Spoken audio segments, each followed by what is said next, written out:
Estamos de volta com mais um Palavra Palpável. Eu sou o pastor Felipe e hoje nós iremos falar sobre o discipulado. E para conversarmos sobre este assunto, estou aqui com os meus amigos Mari. Olá, pessoal. Prazer participar desse podcast. Ana. Olá a todos, sejam bem-vindos. Vamos falar de muita coisa boa hoje. Pastor Leonardo. Olá, tudo bem? Imitou o nosso pastor Claudemir. E Wesley. Olá, galera. Tudo bem? Maravilha. Hoje nós iremos falar então sobre discipulado, né? Estamos com essa mesa composta aqui para nós batermos um papo sobre discipulado. E o nosso objetivo é desmistificar acerca do discipulado, trazermos também dentro deste assunto as características, a nossa experiência. A mesa está composta por pessoas que estão vivendo o discipulado, né? Todos nós aqui estamos em discipulado. Então, o nosso objetivo aqui é que o ouvinte ele consiga se conectar, compreender e vencer todos os medos relacionados ao discipulado. A Ana, ela é discipulada pelo pastor Tiago. A Mari, discipulada por mim, pastor Felipe. Leonardo por mim. É quase um monopólio aqui. E o Wesley, discipulado também pelo pastor Felipe. O tema de hoje, o tema deste discipulado é o que é o discipulado. Vamos começar a falar sobre o que é o discipulado e o seu significado no nosso dia a dia. E eu quero já jogar para a mesa o que é o discipulado. Primeiras damas, né? Claro. Bom, o discipulado, ele é um meio para que nós possamos nos parecer mais com Jesus, né? E, primeiramente, ele vai acontecer de forma vertical, onde nós vamos aprender olhando para Jesus, e de forma horizontal, onde nós vamos olhar para Jesus e levar as pessoas a olharem para Jesus. Bom, o discipulado é o meio pelo qual Jesus escolheu nos treinar, nos capacitar, para que a gente seguisse mesmo. Então, a gente poderia trocar até a palavra discipulado para ficar mais fácil para quem está nos ouvindo, para ser um cristão, né? Um pequeno Cristo, aquele que toma sua cruz e passa a seguir Jesus. E na caminhada é natural que outras pessoas passem a olhar Jesus através de nós. Então, se eu pudesse resumir, eu diria que esse é o discipulado no dia a dia. O discipulado também é o meio pelo qual Jesus nos entregou para levarmos o evangelho, o reino dele adiante. O discipulado aqui, para mim, claro, é a forma mais fácil de viver o meu dia a dia. Eu acho que é o melhor norte que eu tenho para fazer as minhas escolhas corretas. Tendo uma segunda opinião, claro. Não estou falando da horizontal, mas e também no meu devocional, né? O vertical, o discipulado vertical. Acho que foi citado pela Ana aqui, e só para tornar claro para todos, né? Quando nós falamos de discipulado, a nossa casa lá costuma trazer esse exemplo. Esse exemplo eu quero citar aqui 2 livros, não está na mesa aqui, né, para a gente citar, mas o livro de Mark Dever, Discipulado de Mark Dever, e de Dietrich Bonhoeffer, o Discipulado também. Por quê? Porque quando nós ouvimos falar sobre discipulado, nós temos 2 interpretações, né? Que é o discipulado na vertical, é isso que a Ana comentou e o Wesley também comentou aqui, e o discipulado horizontal, que é sobre fazer levar isso, né? Levar o discipulado para o próximo. Nossa equipe de suporte aqui trouxe para nós aqui o livro de Dietrich Bonhoeffer. Olha eu fazendo merchan dos livros, né? Dietrich Bonhoeffer. Então, esse livro aqui, ele vai falar do discipulado na vertical, né? O discipulado eu sendo um discípulo de Jesus. E Mark Dever, ele vai falar do discipulado eu ajudando as pessoas a caminhar com Cristo. Para que não fique nas nossas palavras, Mateus 28, a palavra do Senhor nos diz assim: portanto, ide e fazeis discípulos de todas as nações, batizando-o em nome do Pai, do Filho e do Espírito Santo, ensinando-os a guardar todas as coisas que eu vos tenho mandado, e eis que estou convosco todos os dias até a consumação dos séculos. E um ponto legal citando esse versículo é que o discipulado é um mandamento, né? Não é algo opcional. Então, acho que é interessante a gente explanar isso aqui, porque muitas vezes algumas coisas que Jesus ele fala na sua caminhada aqui na Terra, muitos acabam relevando, relativizando, será que é isso mesmo ou não? E nesse caso desse versículo específico foi um mandamento. Então realmente é algo que a gente tem que dar aquele grau de importância ao mesmo nível de amarás o Senhor teu Deus de toda a tua força, né? Amarás teu próximo, a mesma coisa, o ide, fazer discípulos de todas as nações. Que nós falamos sobre o que é o discipulado. O que vocês acham? Qual é a dificuldade, né? Até começando por vocês, para compreender o discipulado? Se o discipulado ele é um mandamento, por que a igreja do nosso Senhor Jesus tem tanta dificuldade em viver o discipulado? Eu acredito que um dos primeiros pontos é a religiosidade. Pouco a pouco, conforme eu vou vivendo o discipulado, eu vou entendendo que não é num culto que eu vou ter uma mudança de caráter. Não é num culto que eu vou ter um entendimento daquilo que eu preciso mudar na minha vida, aquilo que faz sentido. Eu posso até ter uma metanoia, eu posso até ter ali um insight da pregação, mas no dia a dia, né, como a gente gosta muito de dizer, vida na vida, que nós vamos entendendo as pequenas coisas que precisam ser ajustadas, né? E criou-se uma cultura de culto, e isso tem prejudicado muito as pessoas a entenderem que, uma vez que elas saiam da igreja, saiam do ambiente de culto, elas continuam sendo cristãs. E ser cristão aqui dentro da igreja é muito mais simples do que ser cristão lá fora, ser cristão com as outras pessoas. E quando eu entendo que o discipulado ele está me moldando, me capacitando para que eu possa ser cristão lá fora, de fato, não dentro da igreja, eu tiro essas vestes de religiosidade e deixo que o meu irmão ele me veja conforme eu realmente sou. E permito abrir ali aquilo que está de mais profundo dentro de mim e que eu não consigo fazer isso muitas das vezes no culto, onde ali eu vou trazer a minha imagem de cristã, que estou frequentando o culto, frequentando a igreja, mas que as dificuldades elas só vão ser vistas fora da igreja, né? Então, para mim, essa questão da religiosidade, do entendimento, que é o dia a dia, que vai gerar de fato, que vai mostrar os pontos que eu preciso melhorar, é um ponto de dificuldade que nós enfrentamos. Além da religião, eu acho que a gente tenta limitar demais Jesus. Além de ser um mandamento, a gente coloca alguns parâmetros, né? Até aqui Jesus está indo. E a igreja em si tenta falar assim, eu não preciso abrir a minha vida para o meu irmão, porque afinal eu estou indo à igreja. E isso é uma questão cultural, né? Presto contas para Deus ali no meu culto, cumprimento 1 ou 2 irmãos e vou embora. Cara, e é uma religião, é uma cultura e a gente tenta limitar. Então quando fala assim, eu vou viver o discipulado, tem de se pensar, eu vou contar para o meu irmão toda a minha vida e meu irmão vai contar para a igreja toda. Então, dentro desse parâmetro, eu prefiro me fechar e não abrir o meu coração para ninguém. Então é uma questão cultural nossa de achar que todo mundo vai fazer fofoca. E o discipulado não é fofoca. Eu costumo sempre contar esse testemunho, ou testemunho, não sei, nos acolhimentos, porque é algo que aconteceu comigo. Logo que eu me converti, eu tive uma experiência na escola que um colega de sala, que era cristão, chegou para mim e falou, eu quero te discipular, posso te discipular? E eu achei aquilo uma heresia, porque eu pensei, discípulo eu sou de Cristo, de Jesus, quem ele pensa que é, para querer chegar até mim com um ar de superioridade, porque eu entendi isso, como se ele estivesse se colocando no lugar de Cristo. Então, você vai olhar para mim e eu vou te dar comandos, né? E eu fui entendendo dessa forma.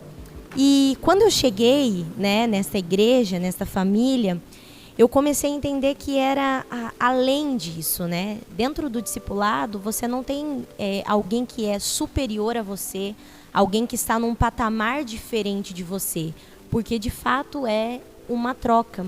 Então eu acho que um dos pontos também que interfere e acaba atrapalhando é o orgulho, porque nós não queremos mostrar que nós precisamos de ajuda. Eu não quero mostrar que eu tenho falhas. A minha nudez, né, eu digo de caráter, eu não quero expor, eu não quero mostrar. Afinal de contas, eu preciso colocar uma máscara de super cristão de quem não precisa de ajuda. E aí, como o Wesley falou, eu presto contas a Deus, somente a Ele, que é quem está me vendo, e eu não preciso fazer mais nada em relação ao próximo. Mas o Evangelho fala sobre o próximo, né? Em Provérbios ele vai dizer que assim como o machado afia o outro ferro, assim um amigo afia um amigo. Então, para nós vivermos o Evangelho na prática, nós precisamos das pessoas, nós precisamos nos afiar. E se o orgulho tiver na jogada, isso vai impedir que o discipulado aconteça. Interessante que ela citou sobre não precisar, né, colocar essa máscara de super cristão, e é algo que infelizmente a gente enxerga em muitos lugares, né, muitas igrejas, por assim dizer, né, que, por exemplo, o pastor é o super-herói, não pode errar, ele não pode expor a sua vida, afinal, se ele expor, ele vai ser taxado como fraco, logo, eu não posso olhar para ele porque ele não reflete a Cristo. Então, essa imagem, pelo discipulado, ela é quebrada, né? Nós somos falíveis, nós erramos e nós precisamos de ajuda, né? Da mesma forma que o amigo afia o amigo, todos nós precisamos ser suportados em amor, como a palavra diz, né?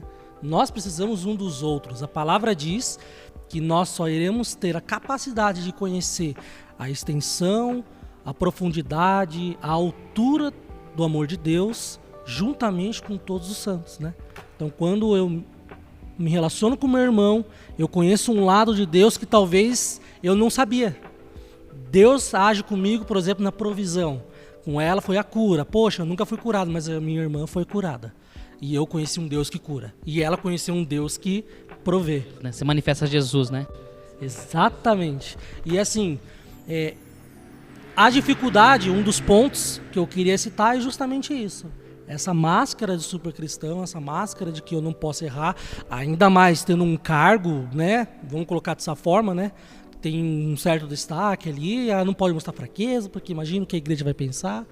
E particularmente na minha vida isso foi libertador, porque eu entendi que eu só vou poder vencer e caminhar e crescer e ser maduro quando eu compartilho a minha vida com meu irmão. Logo, eu não estou mais andando sozinho, mas eu tenho alguém para compartilhar, mostrar meus erros, as minhas dificuldades. Assim, eu dou abertura para aprender com meu irmão, ser tratado por Jesus através da vida do meu irmão. A palavra diz que a graça de Deus é multiforme. Logo, ela tem muitos modus operandi, vamos colocar dessa forma, né? Ou seja, o discipulado através do meu irmão ali, eu confessando meus pecados, minhas culpas, ele vai orar por mim, vai manifestar a Cristo através de uma palavra, de um ouvido amigo, de um abraço, né? Deus ele se manifesta de todas essas formas. Como a Mari comentou aqui, poxa, é uma cultura de culto. Às vezes você ser tratado no altar, você vai, talvez no geral ali, você vai pegar um ponto e vai colocar na sua vida. Agora a vida na vida você vai pegar o seu caráter. Que é aí que é onde o discipulado ele tem o maior efeito. Tem a questão da sociedade também. Quando nós colocamos Jesus como no topo de uma pirâmide, não no centro de uma circunferência, aí nós limitamos o discipulado. Porque se eu falar da pirâmide, eu estou dizendo, em primeiro lugar vem Jesus, depois vem minha família, depois vem a igreja, depois vem o trabalho. E quando eu entendo que, na verdade, Jesus ele é o centro e todas as outras coisas vão estar em harmonia, eu não levo o discipulado como um tratamento apenas da minha vida espiritual, que é o que dificulta para muitas pessoas que pensam, poxa, eu vou falar com um discipulador, com alguém, apenas as minhas dificuldades sobre oração, minha vida com Deus. Eu não entendo que discipulado é tudo, porque Jesus é tudo. O meu trabalho é sobre Jesus, a minha família é sobre Jesus. Cada fase que nós estamos vivendo vai refletir Jesus. Se eu estou noivo, se eu estou para ter um filho, eu não tenho como discipulador, como ignorar essa fase que a pessoa está vivendo, mas não significa que ela vai estar longe de Jesus por isso. Cabe a nós entender que nessa fase ela vai ver Jesus de uma outra ótica e vai transmitir Jesus de uma outra ótica para as pessoas, porque senão nós limitamos, se tivermos essa visão de que Jesus é apenas sobre uma questão de como eu oro, se eu consigo orar em línguas, se eu tenho sonhos, e não de que Jesus é tudo. Então, se é sobre tudo, é tudo mesmo. É sobre o meu trabalho, é sobre a minha família, é sobre os meus filhos, é sobre todas as minhas dificuldades e todas as minhas alegrias. Dentro desse mesmo raciocínio de dificuldade, um dos exemplos que particularmente presencio muito acontecendo é um sentimento de inferioridade. Numa sociedade onde você precisa vencer, onde você precisa crescer, numa sociedade onde você precisa se destacar, você precisa ser no mercado de trabalho o melhor, e chegamos na igreja, eu me submeter ao discipulado, eu me submeter a um relacionamento onde eu preciso me desarmar, passa muitas vezes um sentimento de inferioridade, tá? Então eu quero devolver para vocês. Como lidar com isso? Como vocês lidaram com isso? Como vocês lidaram com a questão de não se sentir inferior, não se sentir menor do que o seu discipulador? Porque de fato, só um parênteses, né, para esclarecer, não existe maior ou menor. Existe um vínculo de discipulado, né? Mas como vencer esse sentimento de inferioridade? Obviamente, né? Citando meu exemplo, não foi fácil, foi difícil. Nós crescemos, como o pastor comentou, né, numa sociedade que você não pode demonstrar fraqueza. Você tem que ser o melhor, é meritocracia, né? Você tem que se aperfeiçoar, você tem que ser forte, você tem que ser invencível para vencer as dificuldades e tudo mais. E particularmente foi somente por Jesus. Porque humanamente falando, a nossa carne não quer de jeito nenhum falar que você precisa de ajuda. Só que o tratamento, quando eu me converti de verdade, vamos colocar dessa forma, né? Quando eu fui encontrado por Jesus, em que eu achava que eu tinha que ser o melhor, tinha que ser o mais forte, eu não podia vacilar. E quando eu recebi aquele abraço de Jesus, eu vi que eu não sou nada. E o confronto da palavra sobre a minha vida, que eu preciso de ajuda, realmente facilitou esse caminho. Porém, mesmo me convertendo, aí entra a questão, como eu falei, da igreja, da religiosidade. Poxa, não posso mostrar que eu sou pecador, eu estou no altar, enfim. E isso gerou mais uma barreira ali. E quando nós começamos a viver o discipulado, em que para mim aquilo soou como algo novo, e eu falei, poxa, eu vou fazer o teste. E aí eu comecei a compartilhar com o pastor Felipe problemas, dificuldades, aí no dia a dia ali, tirando dúvidas a respeito da Bíblia, como a Mari comentou, né? Só que a virada de chave para mim foi quando eu e minha esposa estavam conversando hoje em casa, inclusive desse assunto, né? E foi quando eu iria assumir uma célula, e posição de líder, destaque. E quando eu fui assumir a célula, alguns dias antes eu cometi um erro, caí, feio mesmo. E aí eu mandei mensagem pro pastor Felipe. Falei, pastor, errei, não posso seguir em frente, você não merece isso, Jesus não merece isso, eu preciso me afastar, ficar de banco, né? O termo, né? Ficar de banco. E jamais, imagina, olha o pecado que eu cometi. Nesse momento eu aproveitei e confessei meu pecado.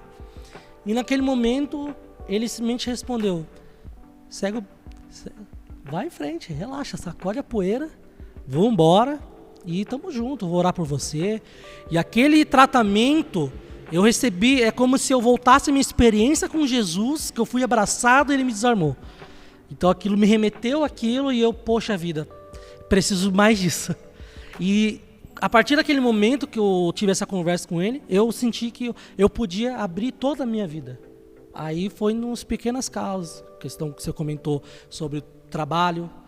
Eu estou passando a situação do trabalho. tô passando a situação X, Y, Z na minha casa. E naqueles momentos ali ele foi compartilhando, através da experiência dele, da mesma forma que o pastor Felipe também pedia ajuda, pedia, tô desse jeito, ora por mim. E naquele momento eu entendi a troca. E que realmente não existe maior. Mas existe realmente uma troca e que todos crescem. Não é um que só doa e não recebe. É pelo contrário. Todos recebemos, todos trocamos. E foi nesse dia a dia. Foi nessa experiência particular que eu tive que eu entendi que eu preciso de ajuda e foi quebrado isso na minha vida. Eu acredito que a primeira coisa é a disposição. Às vezes a gente acha que precisa estar pronto, com a mentalidade pronta para entrar em algo que é novo, né? E eu vejo que a primeira coisa é a disposição, é um coração ensinável. Vamos ver o que vai dar, eu tô disponível, Jesus. E o segundo ponto é você entender que a pessoa é como você, ela falha como você, né? O meu discipulador, ele foi o meu pastor, nós estávamos em uma outra denominação juntos, ele me batizou, mas eu tinha uma visão dele de altar. Então, para mim, ele era uma pessoa infalível.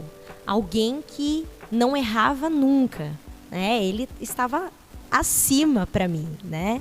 Num local que eu coloquei. Até mesmo pelo sistema religioso, né? Enfim, de muitos lugares que o pastor ele não tem esse relacionamento direto com a igreja.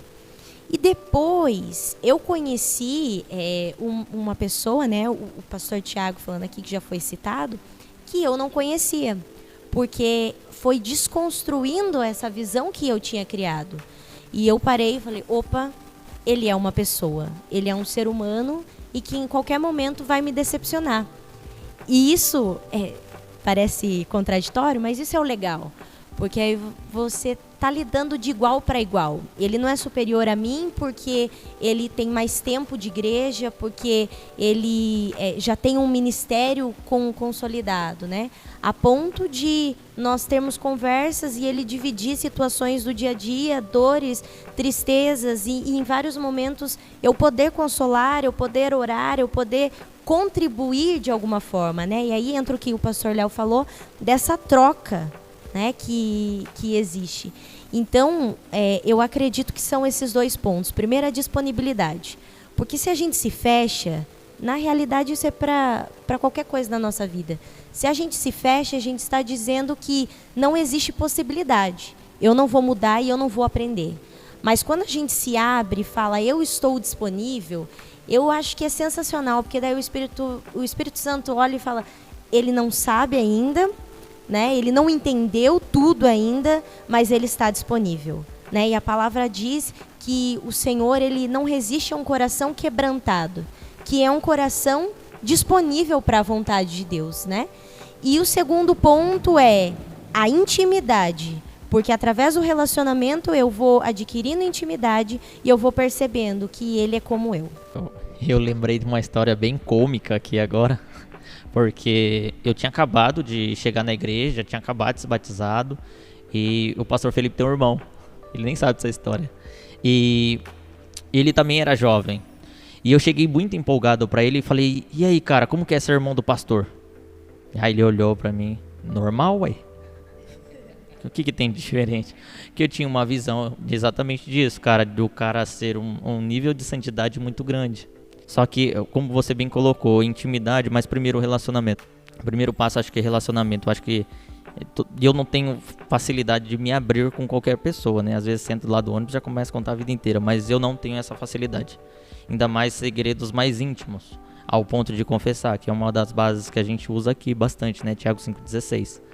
Mas você se abrir com uma pessoa requer tempo. Então, e o segundo passo é você começar a ter relacionamento com essa pessoa e você ter um nível de intimidade com ela e você perceber que essa pessoa não é maior que você. E o discipulado não está acima de você. O seu discipulador não está acima de você, ele está do seu lado. Eu acho que o principal ponto é esse, cara. Você entender que você tem um cara para dividir ombro com você, sabe? Para você não ter que... esse cara vai me julgar. Não, esse cara vai me entender. Esse cara vai poder me ajudar nas questões mais difíceis da minha vida. Inclusive, não só espiritual, bem colocado, que a Ana colocou, não só lado espiritual, relacionamento, casamento, vida financeira, cara, e entre outras coisas que vai longe, porque nem nós entendemos como nós somos. E aí realmente a gente tem que olhar para o lado. Uma das maiores dificuldades que eu enfrentei no sentido de inferioridade foi a busca de aprovação humana. E essa é uma grande armadilha. Quando a gente fala de seres humanos, né, o nosso lado carnal, ele busca uma aprovação. Mas quando nós não conseguimos diferenciar isso e somos movidos por isso, nós tendemos a se sentir inferiorizados. Eu demorei um bom tempo para entender que questões paternais faziam com que eu buscasse uma aprovação de pessoas que eu tinha uma referência paternal. O Felipe, além de meu pastor, é meu amigo, meu pai na fé.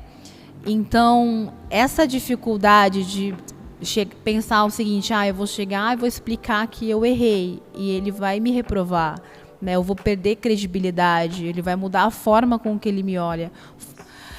Reputação, exatamente. Fazia com que eu tinha uma dificuldade muito grande de confessar mesmo, chegar, espanar os meus erros. Mas eu, dentro do discipulado, discipulo outras pessoas e eu me peguei conversando com o Espírito Santo. Como eu posso pedir para alguém falar comigo sobre Tiago 5,16 se eu não faço isso com o meu discipulador? Se hoje eu tenho vergonha de fazer isso com o meu discipulador? E ali, conversando com o Espírito Santo, eu fui questionando o que tem me impedido a busca de uma aprovação. De uma aprovação que não existe, porque eu não sou perfeita, assim como ele não é perfeito, né? E o Espírito Santo falava comigo, nada que eu possa fazer vai diminuir ou aumentar o amor de Deus por mim, né? A nossa busca por aprovação tem que ser de Deus, não do homem, né? Então, essa motivação, essa intenção de coração, de olhar e buscar uma aprovação, ela vai nos minar e vai dificultar o discipulado, vai nos trazer constantemente esse sentimento de inferioridade. Muito bom. Né? Nós vamos fechar aqui este primeiro episódio. Nas suas considerações finais, eu quero que você traga um conselho para o ouvinte acerca do discipulado. Bom, o discipulado ele não tem fim. Ele é constante. É importante, como vários citaram aqui, vai ter momentos que nós vamos estar alimentando o nosso discípulo. Há momentos que nós vamos estar sendo alimentados por ele. Essa troca ela é constante. Ela é necessária, na verdade, justamente porque não existe a superioridade. E se nós perdemos os olhos de que o discipulado não tem fim, nós podemos não, mas vamos estagnar. Estagnar na fé, estagnar na vida cristã. Porque só quando Jesus voltar de fato é que a gente vai estar pronto. Queria deixar aqui que quando nós falamos de discipulado, nós estamos falando sobre Jesus, né? A Mara até comentou da questão da aprovação, e nós estávamos conversando na segunda-feira, na academia, né? Sobre a nossa motivação. E o discipulado é tudo sobre Jesus. E quando nós falamos sobre Jesus, é tudo o que importa. Então, se eu posso conhecer Jesus de forma mais rápida, de forma a estar com o meu irmão, que é uma representação de Jesus, que a gente faça isso, né? Eu falo por mim que eu cresci muito no meu relacionamento com Jesus através do discipulado, conhecendo Jesus através do meu irmão. Então, que nós possamos sempre estar com os olhos em Jesus. E o discipulado sempre fala de Jesus. Tem dois casos, né? Ou o cara que acabou de se batizar, esse aí é uma vida de submissão. Já que você já se submeteu ao batismo, aceitou a Cristo, cara, continua se submetendo a Ele e aos ensinamentos dele. E é o cara que já tá velho, já tá velho de igreja, já, né? Esses aí, seja pobre e humilde. Pobre de coração, humilde, sabe? Seja ensinável. Depois dessa, fica difícil falar qualquer coisa, né? Eu acredito que cabe um questionamento aqui, né? Para quem eu estou olhando e o que eu estou fazendo com a vida que Cristo me deu. E eu acredito que não tem como terminar esse episódio senão com uma provocação de que dê o benefício da dúvida. poxa, mas não sei, eu acho que não é para mim, dê o benefício da dúvida. Você teve a oportunidade de ouvir um pouquinho de experiências aqui, mas nós temos um grupo enorme de pessoas com muitas experiências para contar. Então, dê o benefício da dúvida. Então aqui nós encerramos esse podcast. Eu quero agradecer Wesley, Pastor Léo, Ana, Mari e você que nos escuta. Espero que tenha gostado. Compartilhe esse episódio com seus amigos, familiares e até o próximo episódio.